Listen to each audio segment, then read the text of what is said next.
আমি বেশ কয়েকটি রবিবার ধরে এরকম প্রচার করছিলাম, আপনি কতটা উপযুক্তভাবে কি করেন। এর আগে আমি দুটো রবিবার বলেছিলাম কিভাবে উপযুক্তভাবে আপনি গান করেন, আর একটা আপনি কতটা উপযুক্তভাবে ভালোবাসেন। আমাদের প্রচারগুলো মনে রাখতে হবে, চেষ্টা করব। আর এখন আপনারা অবশ্যই চাইলে আমাদের ইউটিউব চ্যানেলগুলোতেও আপনি দেখতে পারেন। তো প্রভু আমাদেরকে সেই বিষয়ে শিক্ষা দিয়েছিলেন, তো আজকেরও প্রভু আমাদেরকে সেই বিষয়ে শিক্ষা দেবে। যে বিষয়টা আজকের একদম হেডিংয়ে ছিল, সেই বিষয়ের উপর নির্ভর করে আজকেরও আমার প্রচারের মূল যে বিষয়, আপনি কতটা উপযুক্তভাবে প্রার্থনা করেন। আপনি কতটা উপযুক্তভাবে প্রার্থনা করেন। ঈশ্বরের সন্তানেরা আমরা যখন বিশ্বাসী জীবন যাপন করছি, আমাদের কাছে মেন হাতিয়ার বলতে পারি, মেন শক্তি বলতে পারি, সবটাই কিন্তু কি? প্রার্থনা। প্রার্থনা ছাড়া আমরা কোনো কিছু শুরু করতে পারি কি? আমরা যখন আজকের আরাধনা শুরু করেছিলাম, কি দিয়ে শুরু করেছি? প্রার্থনা দিয়ে। আমরা তাকে বলি কি বলি? নীরব প্রার্থনা, সাইলেন্স প্রেয়ার বলি ইংরেজিতে, বাংলাতে বলছি নীরব প্রার্থনা। আপনি নীরবে থেকে প্রার্থনার দ্বারা আপনি নিজেকে সমর্পণ করলেন প্রভু যিশুর চরণে। তাই প্রার্থনাটা আমাদের বিশ্বাসীর জীবনে অনেক গুরুত্বপূর্ণ। কিন্তু অনেক সময় আমরা প্রার্থনাটাকে উপেক্ষা করি। প্রার্থনার জন্য আমাদের সময় থাকে না, আমাদের সময় থাকে অন্যান্য নানা জাগতিক কাজে ব্যস্ত থাকার। কিন্তু 24 ঘন্টার মধ্যে আমরা 1 ঘন্টাও প্রভুর কাছে প্রার্থনাতে সময় কাটাই না।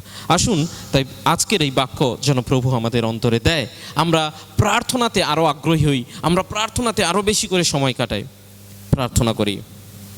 মঙ্গলময় পিতা ঈশ্বর প্রভু, তোমাকে ধন্যবাদ করি, তোমার গৌরব করি, প্রশংসা করি, আরাধনা করি। প্রভু তুমি আমাদের সঙ্গে সহবর্তী থাকো, যেন প্রভু আমরা যা কিছু করি, যা কিছু শুনি, যা কিছু বলি, সবই তোমার গৌরবের জন্য। এখন যখন প্রভু বক্তারূপে আমাকে তুমি নির্বাচন করেছো, তুমি আমার মধ্য দিয়ে নিজেকে প্রকাশিত করো। তোমার বাক্য তুমি তোমার সন্তানদের মধ্যে বিচরণ করো, যেন প্রভু যারা শুনে সেই শ্রোতারাও তোমার বাক্যের মাধ্যমে আশীর্বাদ লাভ করে। বাকি সময় দায়িত্ব যিশু নামে এই প্রার্থনা চাই, আমেন। আর যেহেতু আমি একটা সিরিজের মধ্যে প্রচার করছি যে আপনি কতটা উপযুক্তভাবে গান করতে পারেন, সেই গান গাওয়ার বিষয়েও আমি ঈশ্বরের বাক্য থেকে আপনাদেরকে শিক্ষা দিয়েছি। তারপরে আপনি ভালোবাসেন, কিন্তু কিভাবে ভালোবাসলে ঈশ্বর খুশি হন সে বিষয়েও আমি শেয়ার করেছি। আর আজকে আপনি প্রার্থনা হয়তো করেন, আজকে যারা বিশ্বাসীরা এসেছেন আমি বলবো না যে আপনারা কখনো প্রার্থনা করেন না, আপনারা প্রার্থনা করেন, কিন্তু আপনাদের প্রার্থনাটা কি উপযুক্ত প্রার্থনা হচ্ছে? আসুন আমরা সেই বিষয়ে দেখব। প্রথম বিষয় যেটা আমরা দেখব, বিভিন্ন ধরনের প্রার্থনাকারী। প্রচারের বিষয়টা যদি আপনি লক্ষ্য রাখেন, দেখবেন মিল রয়েছে, যাতে আপনারা মনে রাখতে পারেন। সেখানে আমি বলেছিলাম বিভিন্ন ধরনের গায়ক।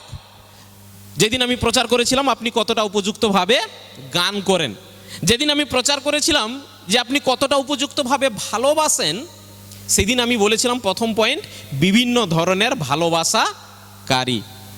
আর আজকের যেহেতু প্রার্থনা, তাই আজকের প্রার্থনার মূল প্রথম বিষয় বিভিন্ন ধরনের প্রার্থনাকারী।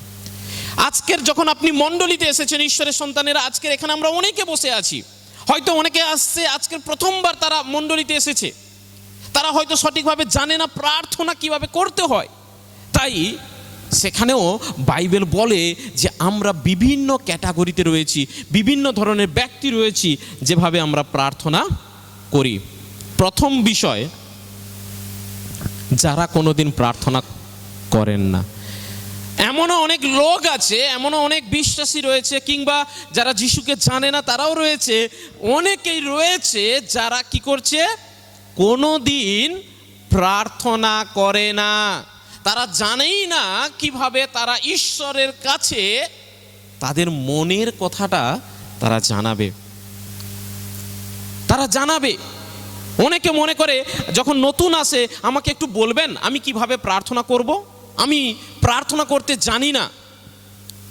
সেই জন্য মণ্ডলীতে এমনও অনেক মানুষ উপস্থিত থাকবে বা জগতের মধ্যে রয়েছে যারা কখনো কোনোদিন প্রার্থনা করেননি।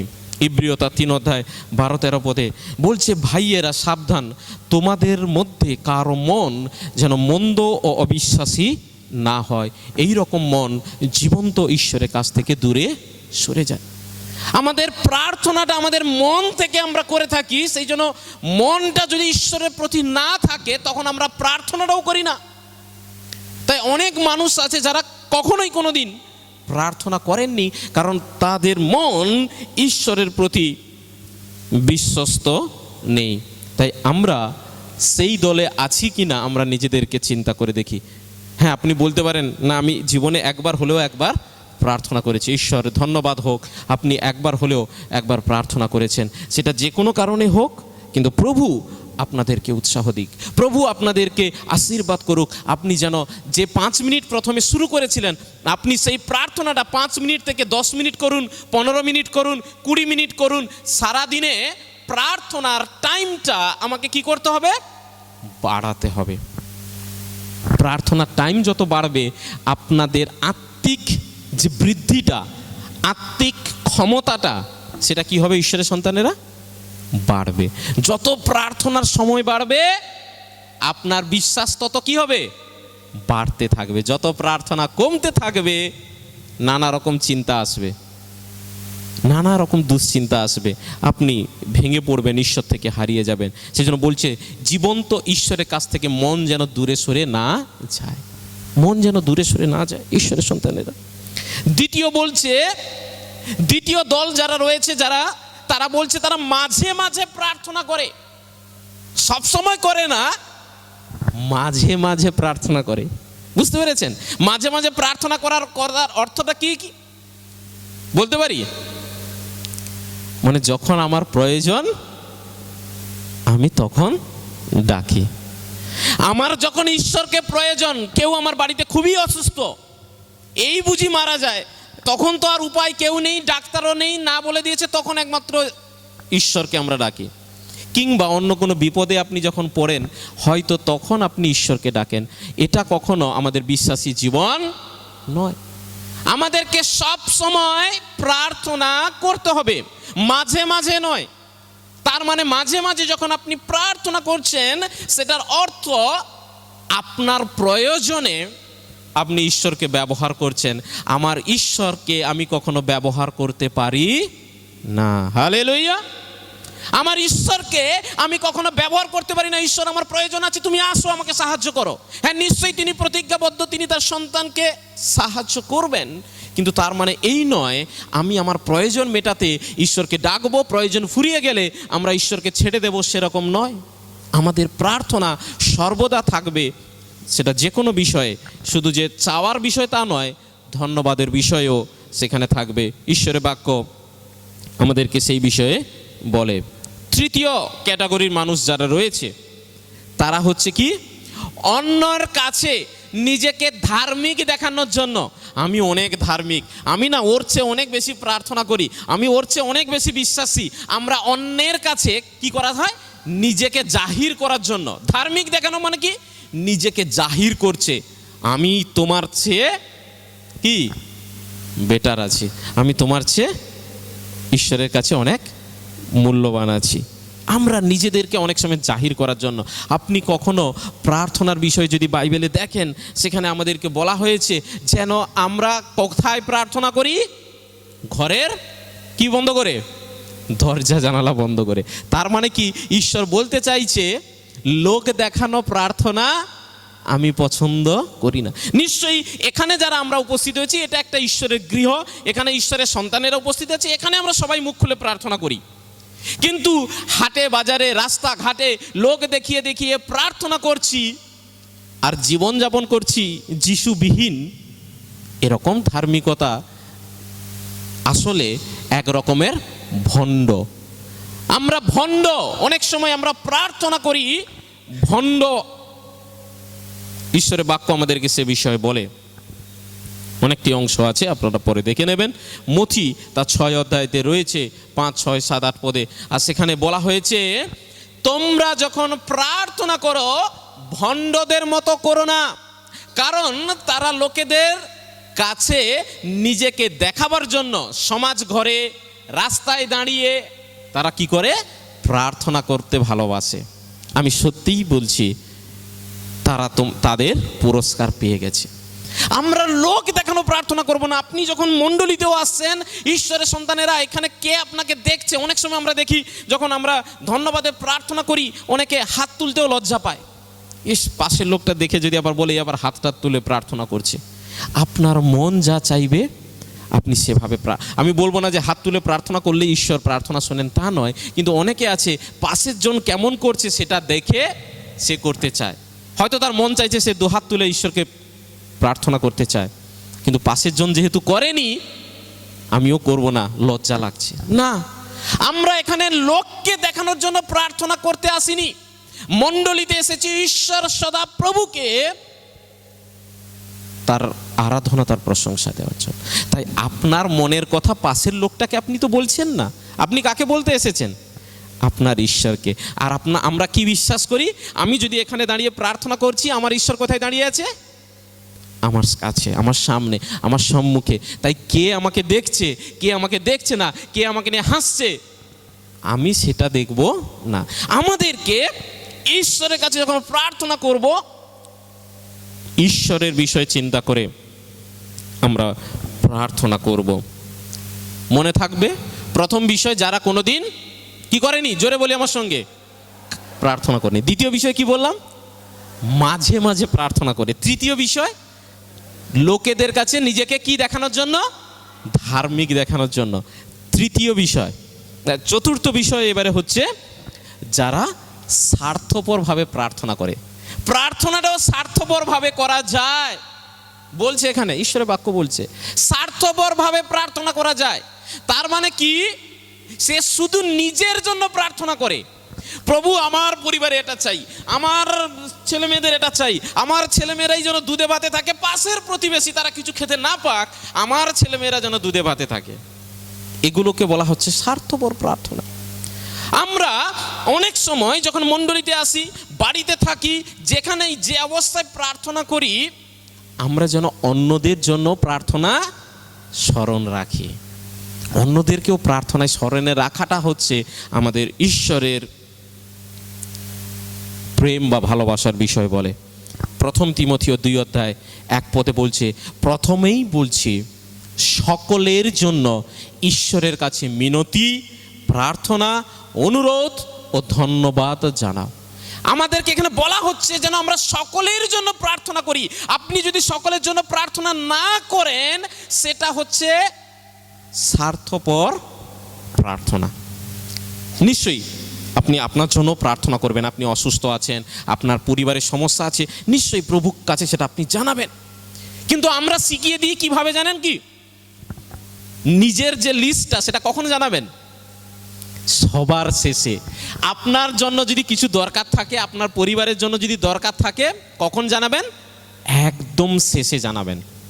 তার আগে আপনি যাদের যাদের প্রার্থনা মনে রেখেছেন, কেউ যদি মণ্ডলীতে অসুস্থ আছে, কারোর যদি কোনো সমস্যায় আছে, আপনি আগে দয়া করে তাদের জন্য প্রার্থনা করুন।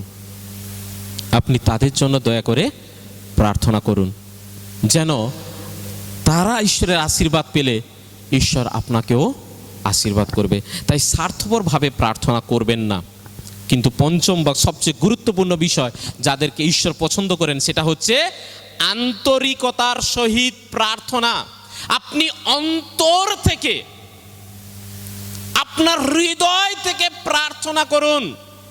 সেটা অন্যের জন্য প্রার্থনা করবেন, নিজের জন্য প্রার্থনা করবেন, মণ্ডলীর জন্য প্রার্থনা করবেন, দেশের জন্য প্রার্থনা করবেন, আপনার এলাকার জন্য প্রার্থনা করবেন। এই যে সমস্ত আত্মারা হারিয়ে আছে, তাদের জন্য আপনি প্রার্থনা করবেন। কিন্তু সেই প্রার্থনাটা কেমন হবে? অন্তর থেকে প্রার্থনা হবে, আন্তরিকতার সহিত প্রার্থনা করতে হবে। আর ঈশ্বর বলছে, আমি সেই প্রার্থনা শুনে থাকি। হালেলুয়া। কারণ আজকের যে অংশ লুক লিখিত সুসমাচার থেকে নেওয়া হয়েছে, সেখানে কোন দুজন ব্যক্তির কথা বলা হয়েছে? আজকের যে অংশটা আমাদের মেন যে শাস্ত্র অংশ, লুক তার 18:1-8 সেখানে কাদের কথা বলা হয়েছে? একজন বিধবার কথা বলা হয়েছে না, যিনি কার কার কাছে প্রার্থনার জন্য গেছেন?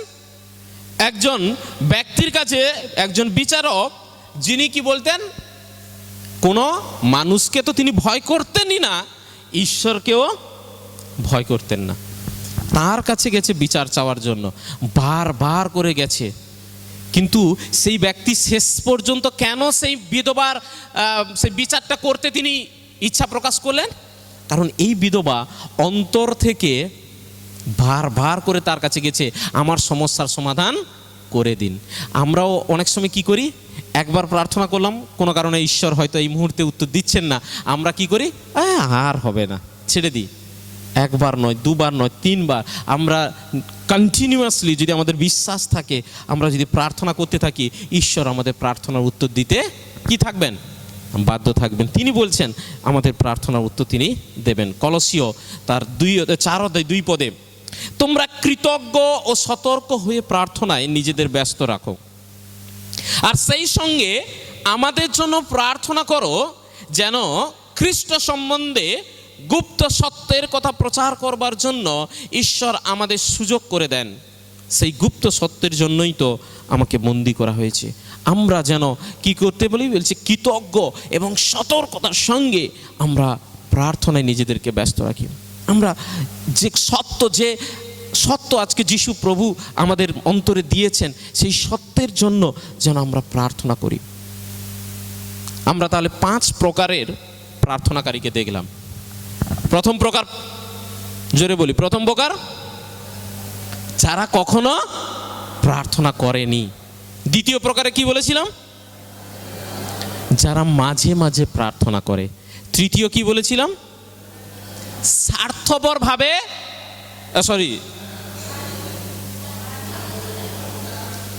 যারা নিজেদেরকে ধার্মিক দেখানোর জন্য প্রার্থনা করে। চতুর্থটা হচ্ছে স্বার্থপরভাবে প্রার্থনা করে। আর পঞ্চমটা হচ্ছে আন্তরিকতার বা অন্তর থেকে যারা প্রার্থনা করে। এইবারে দ্বিতীয় বিষয় যেটা বলবো, এটা হলো বিভিন্ন প্রার্থনাকারীদের বিষয় আমি বললাম। এবারে যদি একজন উপযুক্ত প্রার্থনাকারী সে প্রার্থনা করে, তাহলে সে কি আশীর্বাদ পাবে, তার গুরুত্বটা কি, তার ইম্পর্টেন্সটা কি রয়েছে, সিগনিফিকেন্সটা কি রয়েছে, তার গুরুত্ব কি রয়েছে। আসুন আমরা সেই বিষয়ে দেখি। প্রথম বিষয় বলছে, যদি আপনি প্রার্থনা করেন, আপনি কি পাবেন, পাপের ক্ষমা পাবেন। আজকের যে মণ্ডলীতে আমরা বসে আছি, কোনো একজন ব্যক্তি, 1 জন 2 জন 5 জন, কতজন আপনারা আছেন হাত তুলে জানাবেন, যারা যিশুকে জানার আগে পাপ করেছেন, যিশুকে জানার পরে আর কোনোদিন পাপ করেননি? হাত তুলে জানাবেন। তার মানে আমরা কেউ নেই যে যিশুকে জানার পরে আর কিচ্ছু কোনো অন্যায় করিনি, কোনোদিন কিছু ভুল করিনি। আমরা রক্ত মাংসের দেহে আমরা কেউ বলতে পারি না, কারণ ঈশ্বর একমাত্র পবিত্র, তিনি একমাত্র খাঁটি, তিনি ব্যতীত কোনো মানুষ কখনো প্রতিজ্ঞাও করতে পারবে না যে আমি আর জীবনে কখনো কোনো অপরাধ করব না। সে বলতে পারে না, সে পাপ করে, সে অপরাধ করে। কিন্তু একটা সুযোগ প্রভু আমাদেরকে দিয়ে থাকেন, যদি সে অনুতাপ সহকারে সেটা স্বীকার করে, প্রভু তার পাপ কি করবেন, ক্ষমা করবেন। কিন্তু ক্ষমাহীন পাপ নিয়ে আমরা স্বর্গরাজ্যে যেতে পারি না। সেই জন্য আমাদের প্রার্থনার প্রয়োজন আছে, যে প্রার্থনার দ্বারা আমরা কি করতে পারি, পাপের ক্ষমাও পেতে পারি। পেরিত তার 8:22 পেরিত তার 8:22 কি বলছে, এই মন্দতা থেকে তুমি তোমার মন ফিরাও ও প্রভুর কাছে প্রার্থনা করো, তাহলে তোমার মনের এই মন্দ চিন্তা হয়তো তিনি ক্ষমাও করতে পারেন। আমার যিশু তিনি বলছেন, আমরা যদি প্রার্থনা করি, আমাদের পাপ তিনি কি করবেন, ক্ষমা করেন। তাই পাপের ক্ষমা পাওয়াটা বিশ্বাসীদের জীবনে অনেক ইম্পর্টেন্ট। আর যদি সেই ক্ষমা না চাই, তাহলে পাপ, একটা পাপের পর আরেকটা পাপ জমতে জমতে সেটা অনেক বেশি হয়ে যাবে। তখন আর হয়তো আমরা ঈশ্বরের কাছে ফিরে আসতে পারবো না, সক্ষম হব না। তাই যখন আমরা ছোট ছোট কিছু ভুল করি, অন্যায় করি, আমরা যেন প্রার্থনায় সেটা প্রভুকে স্মরণ করি, বলি, প্রভু আমি এই ভুলটা করেছি, আমি এই অন্যায়টা করেছি, তুমি আমাকে ক্ষমা করো। পাপের ক্ষমা পাওয়াটা হচ্ছে প্রথম গুরুত্ব, যে আপনি প্রার্থনা করেন। প্রার্থনায় শুধু ঈশ্বর উত্তর দেন তা নয়, প্রার্থনায় আপনার পাপের ক্ষমাও আপনি পাবেন। দ্বিতীয় বিষয় বলছে অন্তরে শান্তি লাভ করবেন, এক অনন্ত শান্তি, যে শান্তি জগৎ দিতে পারে না। আমি গত শনিবার যখন আমি মর্নিং ডিভোশনে প্রচার করছিলাম, সেখানে আমি বলছিলাম যে আপনি যদি কোটি টাকা ইনকাম করেও আপনি রাতের বেলায় শান্তিতে না ঘুমাতে পারেন, কিন্তু আমি যদি দিন আনা দিন খাওয়ার মানুষ হই, আমি শুধু আলু মাখা ভাত খাই, কিন্তু আমি যদি শান্তিতে ঘুমাই, এর চেয়ে আর বড় আশীর্বাদ কি আছে? আপনার কোটি টাকা থেকেও লাভ কি? আপনি কোটি টাকা ইনকাম করেছেন কিসের জন্য? ভালো থাকার জন্য। কিন্তু শান্তির ঘুমটাই যদি আপনি না দিতে পারেন, তাহলে কোটি টাকা ইনকাম করে কি লাভ? তাতে আমি যদি প্রতিদিন আমার জোগাড় জুটে যায়, আমি যদি তাতেই নিশ্চিন্তে ঘুমাতে পারি, এর চেয়ে আশীর্বাদের। আমার ঈশ্বর বলছে আমরা যখন প্রার্থনা করি, তিনি আমাদের অন্তরে এক অনন্ত শান্তি দেয়। আমাদের মাথায় কি তাহলে চিন্তা থাকে না? কালকের কি খাবো, কাল কি হবে? হ্যাঁ, অনেক চিন্তা থাকে, কিন্তু তবুও আমরা শান্তিতে ঘুমাই। কেন বলুন তো? ঈশ্বরের বাক্য আমাদেরকে সেই বিষয় বলছে, ফিলিপিও 4:6-7, কোনো বিষয় নিয়ে উতলা হয়েও না, মানে কোনো বিষয় নিয়ে তুমি চিন্তা করবে না, বরং তোমাদের সমস্ত চাওয়ার বিষয় ধন্যবাদের সঙ্গে প্রার্থনার দ্বারা ঈশ্বরকে জানাও। তার ফলে ঈশ্বরকে দেওয়া যে শান্তির কথা মানুষ চিন্তা করেও বুঝতে পারে না, খ্রিস্ট যিশুর মধ্য দিয়ে সেই শান্তি তোমাদের অন্তর ও মনকে রক্ষা করবে। আমেন, জোরে বলি আমেন। তো ঈশ্বর তিনি আমাদেরকে কি বলছেন? আমরা শুধু পাপের ক্ষমা পাবো তা নয়, আমাদের অন্তরে সবসময় একটা শান্তি থাকবে।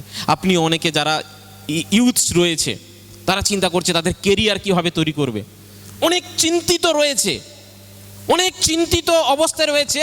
তাই কি হয়, অনেক সময় উদ্বিগ্ন হয়ে ওঠে, তাদের ঘুম ঠিক মতো হয় না। কিন্তু যারা সত্যি প্রকৃত যিশুতে তারা নির্ভর করে, তাদের কেরিয়ারও তারা যিশুর উপরে ছেড়ে দেবে। কারণ আমরা একটা কথা বলে থাকি, ঈশ্বর যা করেন কিসের জন্য? মঙ্গলের জন্য। আপনি যদি এই ছোট্ট বিশ্বাসটুকু রাখেন, আপনি শান্তিতে ঘুমাতে পারবেন আপনার কেরিয়ার নিয়ে। হয়তো স্টুডেন্ট ভাই বন্ধুরা যারা রয়েছে, তাদের সামনে সপ্তাহ থেকে এক্সাম শুরু হয়ে যাবে, তারা চিন্তা করছে সারা বছর পড়েছি, আমার এই প্রিপারেশন ভালো হয়নি, এই সাবজেক্ট আমি অনেক দুর্বল আছি, কি করে পাস করব, ভালো নাম্বার তুলব। আপনার সমস্ত চিন্তার ভার আপনি কি করবেন? ঈশ্বরের উপর দেবেন, আপনি অনেক শান্তিতে থাকবেন। ঈশ্বরের সন্তানেরা অনেক সময় আমরা বুঝতে পারি না প্রভু আমাদের জন্য কি। এই জন্য কি বলছে, মানুষ চিন্তা করেও বুঝতে পারে না। আমরা বেশ কয়েক সপ্তাহ ধরে বা কয়েক মাস ধরে আমরা প্রার্থনা করছিলাম, তাই না ভাই? অভিজিতের বাবার জন্য, তার ওই কোমরের যে সমস্যা রয়েছে, সেখানে ব্যাঙ্গালোর, উড়িষ্যা, নানা রকম জায়গায় সেখানে তাকে নিয়ে যাওয়া হয়েছে। আমরা প্রার্থনায় ছিলাম, আর শেষ পর্যন্ত কলকাতাতেও সেখানে কি হয়, অপারেশনের কথা একদম ফাইনালাইজ হয়ে যায়, সমস্ত টেস্ট হয়ে যায়, সমস্ত রিপোর্ট আসে।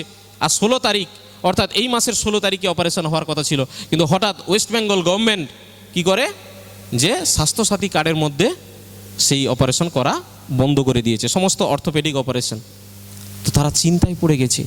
আর ভাই অভিজিৎ, সেও অনেকটাই ভেঙে পড়েছে, আমার সঙ্গে শেয়ার করছিল যে দাদা আমি এখন কি করব, চিন্তা করতে পারছি না, 3.5 লাখ টাকা আমার পরিবার থেকে বের করা এখন অনেক সমস্যা, আমি পারবো না, চিন্তা করছিল। তখন আমি তাকে বলেছিলাম, যদি তুমি ঈশ্বরের উপর নির্ভর করো, ঈশ্বর সঠিক সময়ে তিনি কি করবেন?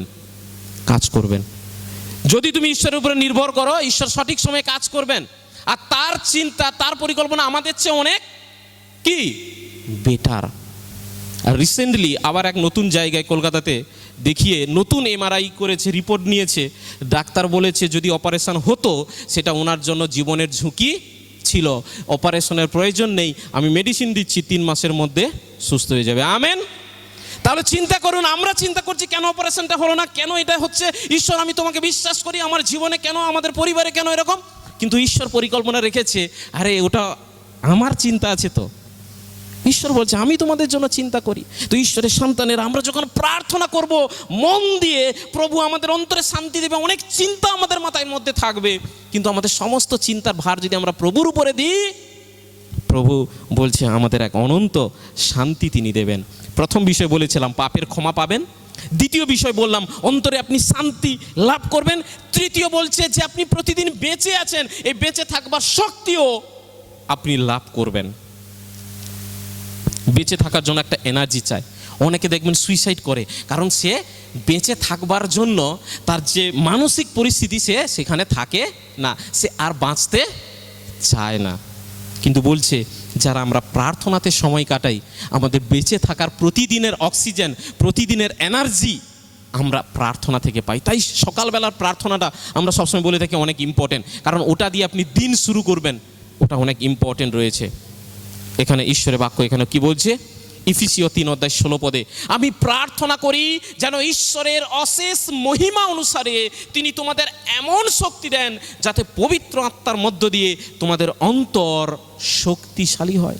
প্রার্থনায় আমরা আমাদের আন্তরিকতায়, আমাদের মানসিকভাবে আমরা স্ট্রং থাকব, শক্তিশালী থাকব, তবেই না আমরা আগামী দিনে বেঁচে থাকবার জন্য আমরা কি করব? লড়াই করতে পারবো।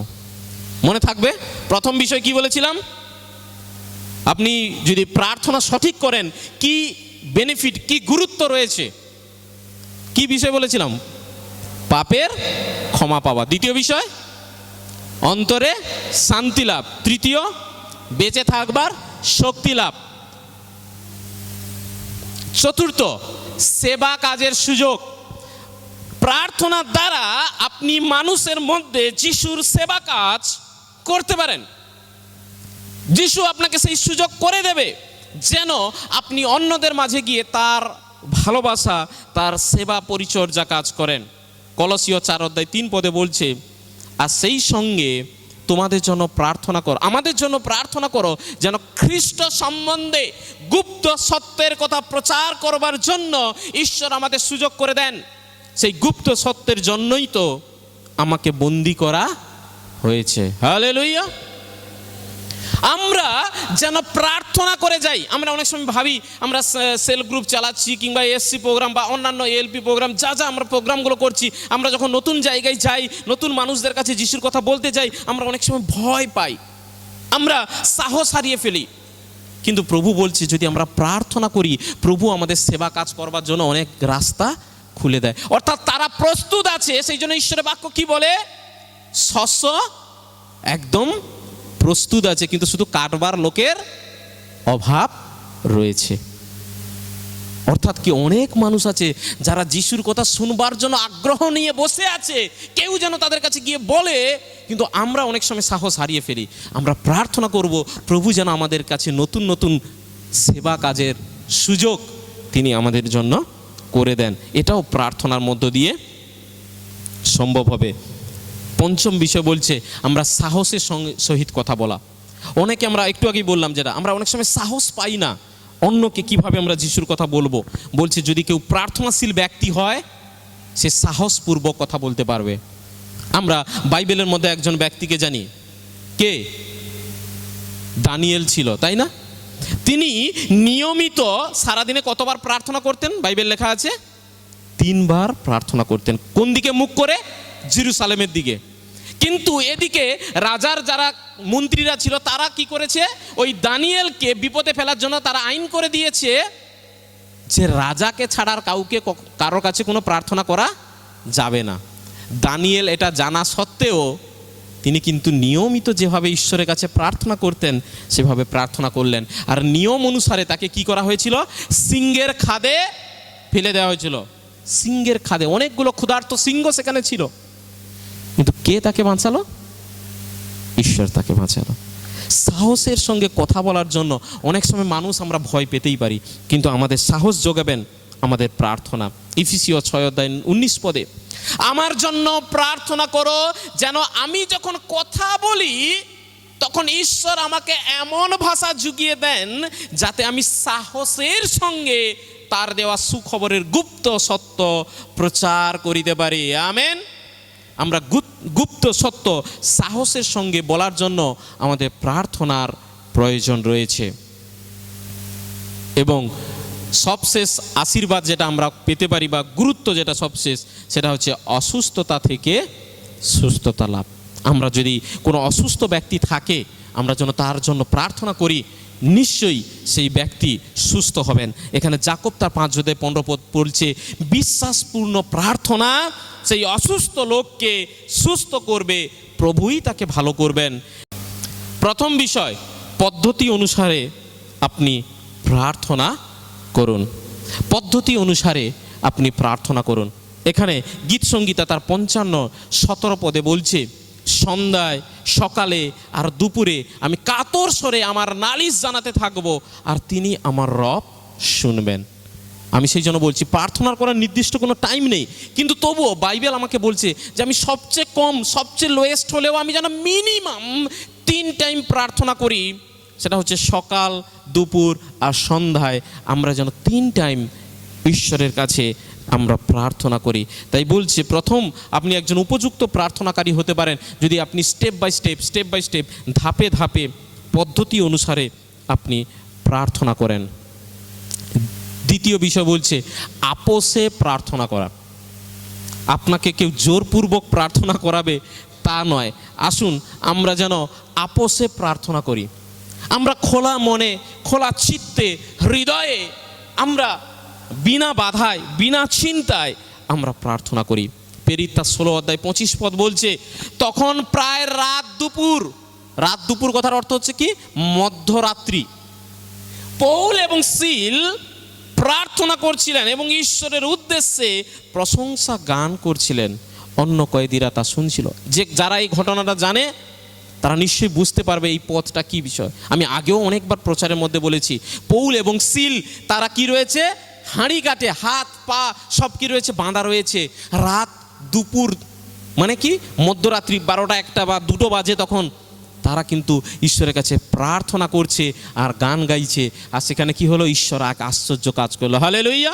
সেখানে তাদের বাঁধন সকল খুলে গেল, সেই জেলের সমস্ত দরজা তারা খুলে গেল। কে খুলে দিয়েছে? ঈশ্বর খুলে দিয়েছে।